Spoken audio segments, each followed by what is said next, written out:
Chercheurs et chercheuses de vérité, salam alaikum. Je fais cette vidéo, une vidéo très sérieuse parce qu'elle est interne par rapport aux coranistes, ceux qui suivent le Coran seul. Comme c'est la période du Ramadan, il y en a qui disent que le Ramadan est une abstinence de manger et boire, et d'autres qui disent l'abstinence de parole, un Néné. C'est à toi que je m'adresse avec affection, lion muslim.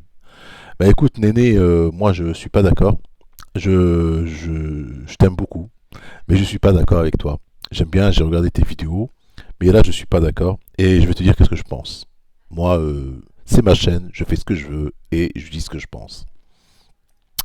Voilà, donc pour moi, Zacharie, s'il s'est abstenu de parole pendant 3 nuits, c'est parce que Allah lui a montré comment il allait faire tomber sa femme enceinte. Ou, ou c'est le secret d'Allah, hein, comment il fait pour que une femme qui n'est pas féconde, comment elle te tombe enceinte. Tu vas voir.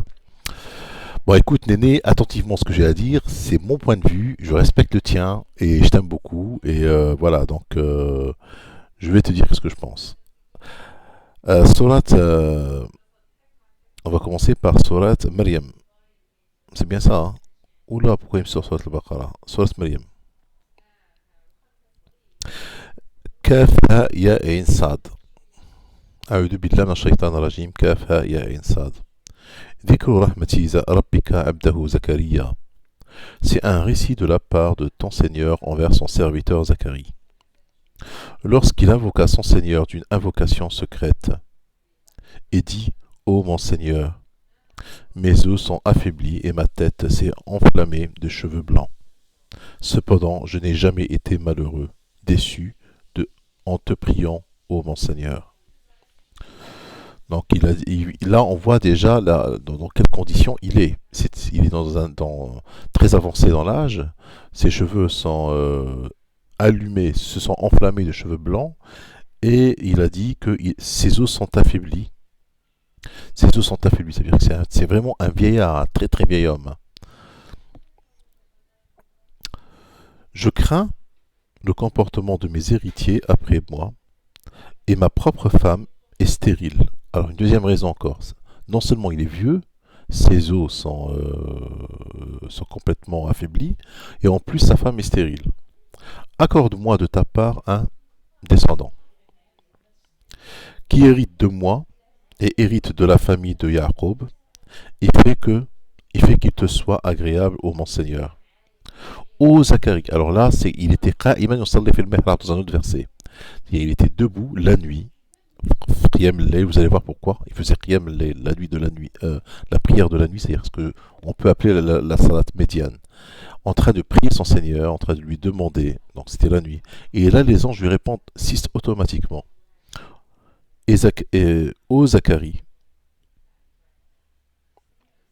nous t'annonçons la bonne nouvelle d'un fils. Son nom sera Yahya. Nous ne lui avons pas donné auparavant d'anonyme.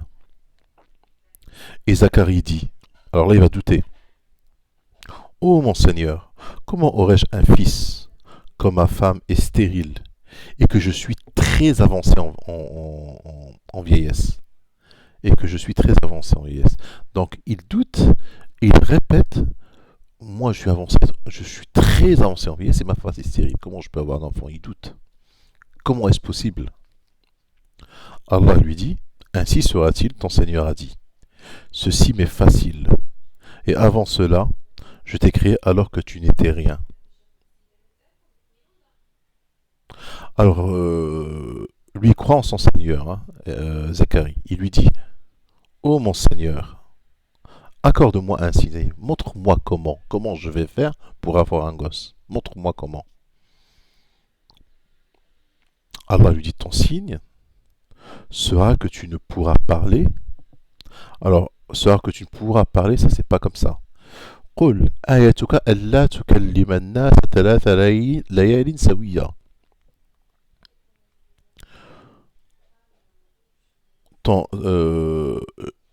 C'est que Allah lui dit sera que tu ne parleras pas aux gens pendant 3 nuits consécutives. Moi, je comprends par ce verset que tu ne diras pas aux gens tu ne parleras pas aux gens. Allah tukallim an-nasa, Allah tukallim an-nasa, tu leur annonces pas la nouvelle que tu vas avoir un fils. Parce que c'est une promesse du Seigneur. On sait tous que la promesse du Seigneur est une promesse, où Dieu ne revient pas dans ses promesses. Lorsqu'il promet une chose, il l'accomplit. Donc il pouvait tout de suite sortir, dire aux gens, je vais avoir un enfant. D'accord? Mais Dieu lui dit, tu ne parleras pas aux gens 3 jours. Pendant 3 jours. Tu ne leur annonceras pas la nouvelle pendant 3 jours. Là, tu ne parleras pas aux gens seulement 3 jours. Pourquoi il le dit 3 jours? Alors pour moi, alors après il a alors il a obéi à Allah, il leur a pas parlé. Il a même fermé sa bouche.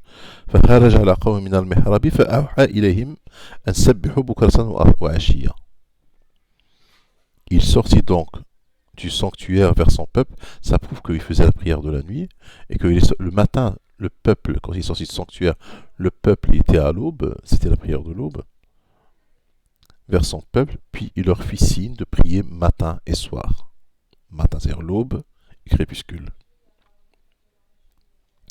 Donc, pour moi, Yahya ne pouvait pas parler, annoncer la nouvelle 3 jours, pour la simple raison, c'est que c'est que pendant 3 jours, il y a deux possibilités possibles. Il y a deux possibilités possibles. Soit que il y a des gens qui ont fait l'expérience, soit que étant un homme très avancé dans l'âge, il est impuissant pour coucher avec une femme et la faire tomber enceinte. Il est impuissant pour avoir une érection ou je sais pas quoi. Donc c'est un homme très faible, très affaibli. Il ne peut pas coucher avec une femme, il ne peut pas faire l'acte sexuel. Mais en jeûnant 3 jours, en s'abstenant de parler, on se régénère. Un homme, à travers ce jeûne-là de parole, sa puissance s'accroît. Son appétit sexuel, son libido, tout ce que vous voulez, il y a des gens qui ont fait l'expérience, c'est en fait l'équivalent du Viagra, on va dire, hein, j'en sais rien, ça peut être ça. Ça, c'est la première possibilité. La deuxième possibilité, c'est que pour qu'il aille annoncer la nouvelle à son peuple, 3 jours, qu'il ne doit pas leur annoncer la nouvelle, c'est avant que sa femme ait les premiers signes de grossesse, les premiers symptômes de grossesse. Alors, les premiers symptômes de grossesse, c'est connu aujourd'hui, pas chez toutes les femmes. Hein. Il y a des femmes, c'est qu'au bout de 2 mois qu'elles se rendent compte qu'elles sont enceintes. Il y en a au bout de 10 jours, il y en a au bout de 5 jours, il y en a tout de suite quelques heures après. Alors, des femmes qui affirment ressentir physiquement les signes précoces de la grossesse, et ce seulement quelques heures après la fécondation. Tiraillement du bas du ventre, maux de tête, nausées, pincement aux ovaires, fièvre, frissons, gonflement des seins et fluctuation d'humeur sont les symptômes rapportés le plus fréquemment. Donc ça c'est tout de suite. Après 3 jours, il y a des premiers symptômes qui doivent apparaître et que lui, quand il reconnaîtra ces symptômes, là il pourra parler à son peuple. Ça pourrait être aussi cette théorie-là. La première théorie, c'est qu'il ne peut pas parler à son peuple avant d'être sûr que sa femme est féconde, qu'elle est enceinte, 3 jours après. Et la deuxième, c'est un remède, c'est-à-dire le fait de ne pas parler est un remède pour qu'il ait la capacité d'avoir un acte sexuel. C'est-à-dire en jeûnant de parole pendant 3 jours, on préserve son énergie et on devient beaucoup plus performant sexuellement pour pouvoir faire tomber une femme enceinte. Donc c'est l'un ou l'autre. En aucun moment, Allah il dit Kutiba alaykum. Dans le verset d'avant, Allah il dit Kutiba alaykum as-siyam. Là, il l'a pas dit. Là, il te parle de Zacharie, il te parle du miracle de Dieu, de sa promesse, il te parle de l'obéissance de Zacharie qui n'est pas, quand il est sorti, il s'est empêché de parler, et ainsi de suite. Ça n'a rien à voir avec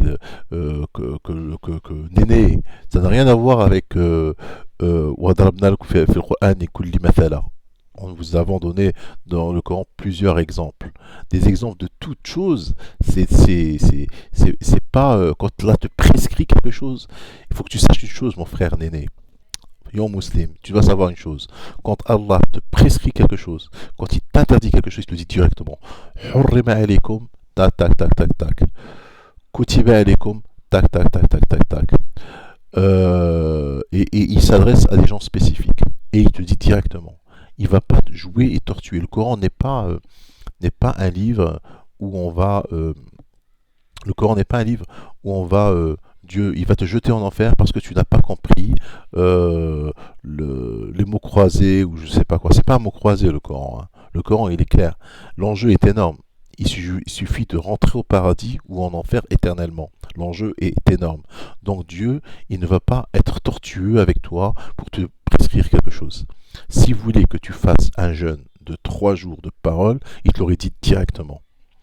Donc Néné, je suis désolé, hein, je ne suis pas d'accord avec toi, mais tu restes toujours mon frère et je t'aime beaucoup. La vidéo suivante, je vais parler de Marie. Salam alaikum.